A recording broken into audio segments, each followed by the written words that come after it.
Welcome back to the channel. Please hit that subscribe button. What a fight. Sometimes you just get it wrong. And when you do, you have to man up. I knew Lopez had the skills. I just did not think his mind was in the right place. Not only did he prove me wrong, but a lot of other so-called experts. I wrote all the reasons I thought he would lose. I was dead wrong, so I have to get on here and give Lopez his respect. Sorry champ, you proved me wrong.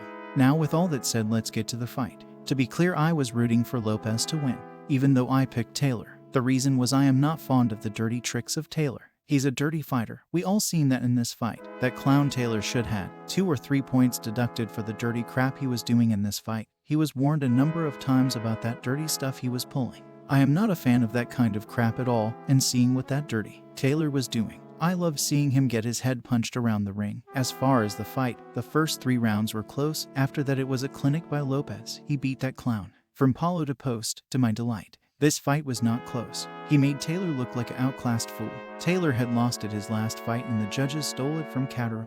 They tried to do the same thing with Lopez in this fight. 115 to 112 on 2 cards. These crooked Bob Arum judges tried to rob him. No one in the world had this fight that close. I see why Lopez do not want to fight for Arum anymore. That dude is a crook big time.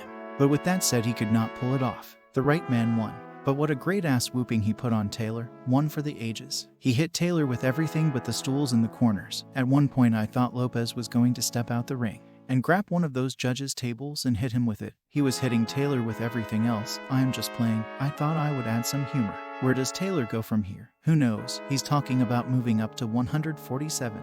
But who does he think he can beat there? I do not see anyone. He will not win any titles there. Once Spence and Crawford leaves, those young dogs coming behind them are no joke. Taylor had his run. Time for him to walk off into the sunset of life. As far as Lopez is concerned, well, he said he's going to retire at 25 years old. Yeah, right. He's just looking for a big payday, so he won't pass that up. There are some great fights out there for him, but for now he needs to just take a break. Enjoy his win, because Josh Taylor was a mountain, but there are bigger fish to fry if he stays in the game. Anyway, congratulations to Teofimo Lopez, great fight champ. You proved us all wrong, except Teddy Atlas. He picked you to win. Thanks for stopping by. I am out. Please subscribe.